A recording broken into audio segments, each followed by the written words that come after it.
It's nearly time for you to see our new 4K TV, Gemma. Good. Let's get it over with. You haven't shut up about it all day. Oh my god, someone has broken into our flat. Oh, I'll call the police. Let's begin!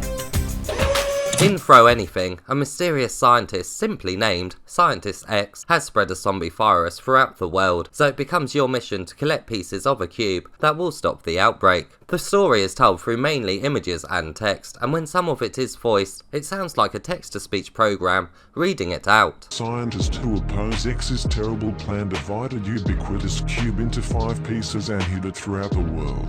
Each level takes place in a different room and has you chucking many different objects onto zombies' heads as they climb up a wall in the hopes of reaching you. The game requires 2 move controllers to play, and you will need to stand to play because you have to physically look behind you to be able to pick up objects to chuck at the zombies. There is no button to make you turn around in game, which unfortunately basically ruins the whole experience as you are constantly fighting with tracking issues from the move controllers, as the PlayStation camera can't always see them due to your body being in the way when you turn around. It's a shame too, as the game does seem like it could be quite a bit of fun. Larger sized objects as well as certain types do more damage to the zombies, so there is an element of object management, especially as some zombies have more health than others. Heavy objects are great for taking out more than one zombie at once. It does feel very satisfying to drop an object that falls through a line of them. It almost feels a bit like bowling, only with gravity. Further making you be aware of zombie positions are the inclusion of bomb zombies. When killed, these take out all the zombies around them, and the explosions do look great. If there is a large amount of zombies heading up the wall, you can break larger objects into smaller pieces, which obviously allows for a few more items to be thrown. If an object that can be broken is far away from you though,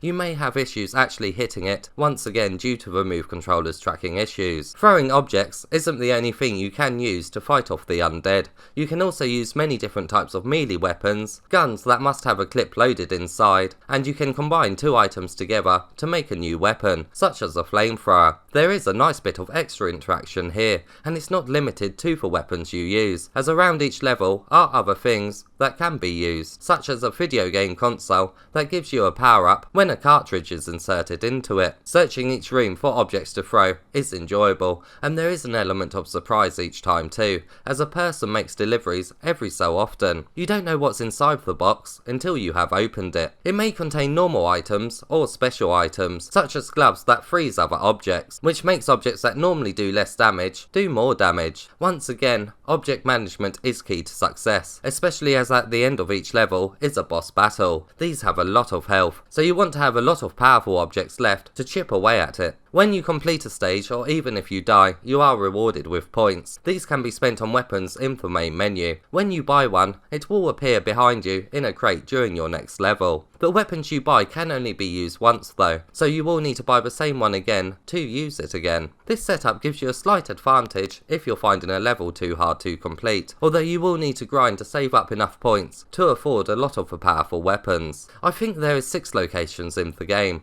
I say I think because I couldn't beat the 5th level. The difficulty ramps up loads here, even when you put it on the easiest setting. I don't mind a challenge in games, and I did get very close to beating it, but when I'm fighting for level design's difficulty, along with move controller tracking issues, it simply becomes an unfair battle, and in the end, I just gave up. Unfortunately, I can't show the game's trophies as they have not appeared online yet, but the game does come with a platinum, and the actual challenges are very good. But at this moment in time, the difficulty of the 5th stage will make the platinum very hard to achieve.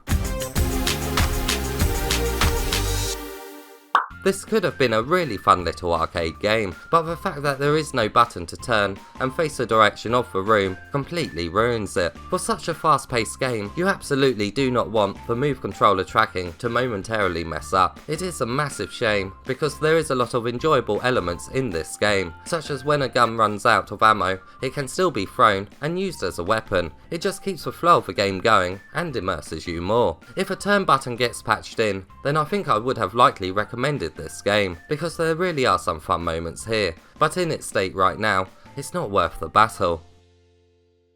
The police should be here any minute.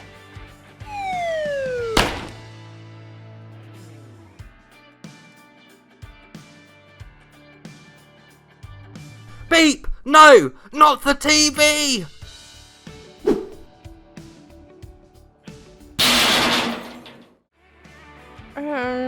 Will the PS4 even work on that?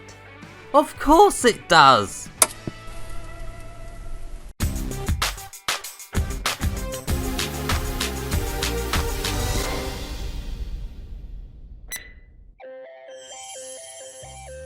It is a shame, because I think this could have been a great arcade game. As always, if you found this review helpful, please give it a thumbs up and subscribe for more PSVR content.